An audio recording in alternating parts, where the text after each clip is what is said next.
During last week's Q&A, you briefly mentioned buying a franchise. Capital preservation is very important, and I'm dying to know your thoughts on franchises. Would you please expand on that for the community?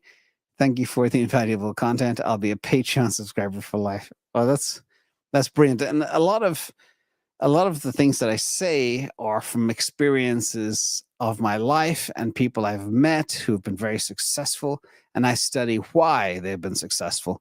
This whole franchise thing stuck with me way back when. This is a little image I put together, actually using Nana Banana. And part of the struggle is, I know right now, well, let's go back in time. First of all, it was mid-1995, and I met this guy in the East Coast. He's in Washington, D.C., and he actually had told me a story. He's like very wealthy, but came from nothing. So if you go back to 1989, guy had literally nothing, almost coming out of school. He got some money from his family, bought his first McDonald's franchise. Then he made that very successful over 18 to 24 months, had enough cash flow from that to be able to borrow from the bank to buy a second McDonald's franchise. And within 5 years, he had 3 of them and was making millions and millions of. I was like, how can somebody make so much money from such bad food? I didn't understand it. And we were going through the numbers. I was mind blown. 3, gone from 0 to multimillionaire in just 5 years. And they were buying little McDonald's franchises in the absolute worst parts of the city you could imagine. 2 of the stores, they served food through bulletproof glass 24/7. And this is in the early 90s. This is nowhere near like the dangerous times we have right now. Completely crazy. Since then, it always stuck with me. Franchises are very powerful. Now, there's another angle to this as well.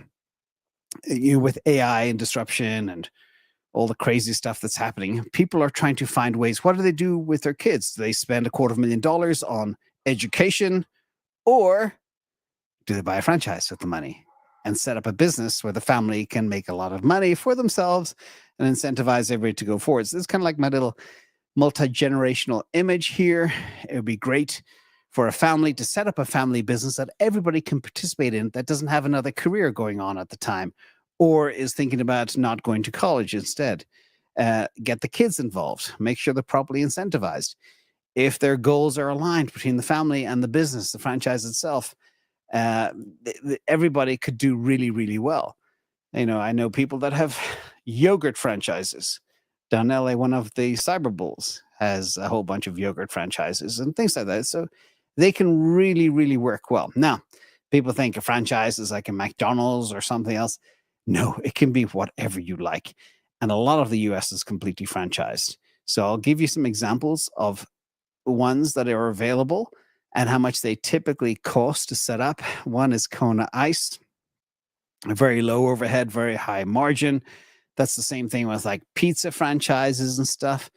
You got UPS stores for business services like mailing packages and notary services, cost about $150K, also in high demand. But make sure if you're setting any one of these things up, make sure you have a need in a place where there isn't one across the road or a few blocks away. You want to own that market yourself and make sure you're not setting something up where there's competition.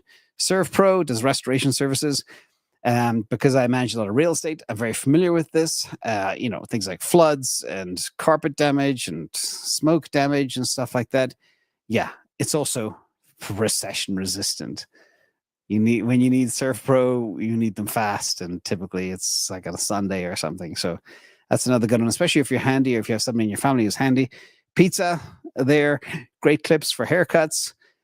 Visiting angels, this is really cool one. Great demand for that is helping aging population go by, check on them, bring them groceries, make sure they're getting their medicine so they can still be independent but have a little bit of help. If you're busy 9 to 5, it's a cool one. Zoom and Groomin, also pet services. Mobile pet services is massive. A lot of people don't want to take their loved one, their puppy or whatever, to a place, or they don't want the anxiety of the animal in these places. So they have people come to their house and do it there.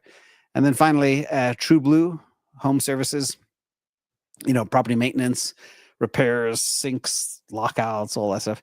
Pick something you like or your family likes or enjoys that fits what you love doing, whatever it may be. It might be pets, it might be pizza, it might be shaved ice, it might be yogurt, it might be notary services. And it's a great way to get the whole family involved, make some money, and have that perpetual revenue stream coming as well.